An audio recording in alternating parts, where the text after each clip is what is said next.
Bonjour chers frères et sœurs en Christ, que la grâce, la paix et la miséricorde de notre Seigneur Jésus-Christ vous soient abondamment multipliés. Shalom et bienvenue dans cette nouvelle vidéo de 7 minutes de pain quotidien du 17 novembre 2025. Nous poursuivons notre lecture dans le livre de Actes des Apôtres, chapitre 9. Nous allons lire aujourd'hui le verset 10.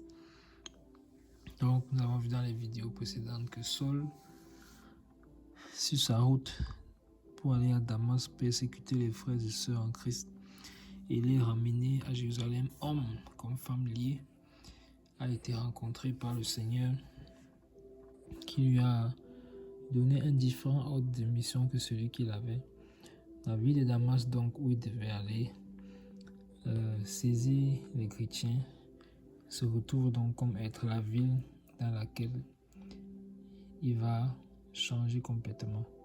Et le Seigneur lui est apparu, lui a donné des instructions d'entrer dans la ville et de ne pas se soucier de ce qui va se passer, mais que une fois dans la ville, on lui dira ce qu'il doit faire. Et après la rencontre avec le Seigneur, nous avons vu qu'il a fait 3 jours où il ne voyait plus et il n'a ni mangé ni bu. Donc on peut bien comprendre la rencontre merveilleuse qu'il a eu avec le Seigneur et toutes les choses qu'il a pu vivre, non seulement par la rencontre avec le Seigneur, mais pendant ces 3 jours, toutes les visions encore qu'il a pu avoir. Car ce verset 10 là va encore être révélateur aujourd'hui. Nous avions déjà vu qu'il a fait 3 jours dans les ténèbres et c'est donc au bout de ce 3e jour là qu'il a recouvert la vue. C'est ce que nous verrons. Et ça a été pour nous, enfin, il a recouvert la vue au bout de 3 jours, puisque l'apôtre déjà déclaré au verset 9 dans la vidéo précédente qu'il restait 3 jours sans voir. Donc ça veut dire qu'au bout de 3 jours, il a recouvert la vue. Et nous avons également vu que le Seigneur a fait et ressuscité le 3e jour également. Donc il a fait un certain nombre de temps dans les encres de la terre, dans les ténèbres, mais il a vaincu les ténèbres. Et donc, voici comment il appelle dans son serviteur Saul, qu'il va maintenant utiliser pour sa gloire. Et ce verset 10 donc nous révèle ceci. Or, il y avait à Damas un disciple nommé Ananias. Le Seigneur lui dit dans une vision, Ananias, il répondit, me voici Seigneur. Amen, amen, amen. Donc, ce verset 10 donne déjà envie de lire le verset 11, mais nous verrons certainement cela par la grâce de Dieu dans la prochaine vidéo. Mais ce que nous pouvons noter ici, c'est que dans ce verset 10, le Saint-Esprit, la parole de Dieu nous révèle déjà que cette nouvelle personne qu'on est en train de vouloir introduire est forcément liée à Saul, puisque le Saint-Esprit avait dit à Saul, entre dans l'avion, te dira ce que tu dois faire. Et si on nous introduit Ananias, ça veut dire que certainement ces deux destinées-là vont se rencontrer, celle d'Ananias et celle de Saul. Et le Seigneur apparaît aussi de son côté à Ananias dans une vision, tout comme le Seigneur est apparu à Saul. Vous voyez ceci, c'est merveilleux, mes bien-aimés. Le Seigneur apparaît dans une vision à Ananias, dans une vision. Donc, le monde des visions et des songes n'a pas cessé avec l'Ancien Testament. Ce n'est pas fini avec l'Ancien Testament.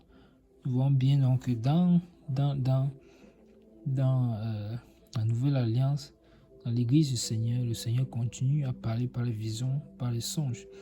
Il avait déjà prophétisé par la bouche du prophète Joël que dans les derniers temps, il répandra son esprit sur toute chair. Vos fils et vos filles prophétiseront, vos jeunes hommes auront des visions, vos vieillards auront des songes. Et d'ailleurs, c'est ce que l'apôtre Pierre avait dit dans Actes des Apôtres chapitre 3 lorsque il prenait sa défense devant ces personnes-là qui l'accusaient, tout simplement parce que nous avions retrouvé la guérison. Donc, l'apôtre Pierre là-bas avait également cité le prophète Joël.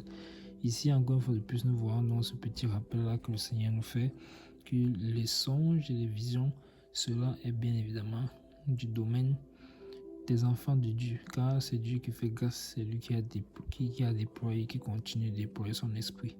Et donc, nous voyons quoi? Nous voyons que dans une vision, donc, on a la capacité de répondre. On a la capacité de répondre. Souvenons-nous que Saul, que nous avons vu dans les vidéos précédentes, lui-même également, ayant cette vision du Seigneur, il pouvait converser avec lui.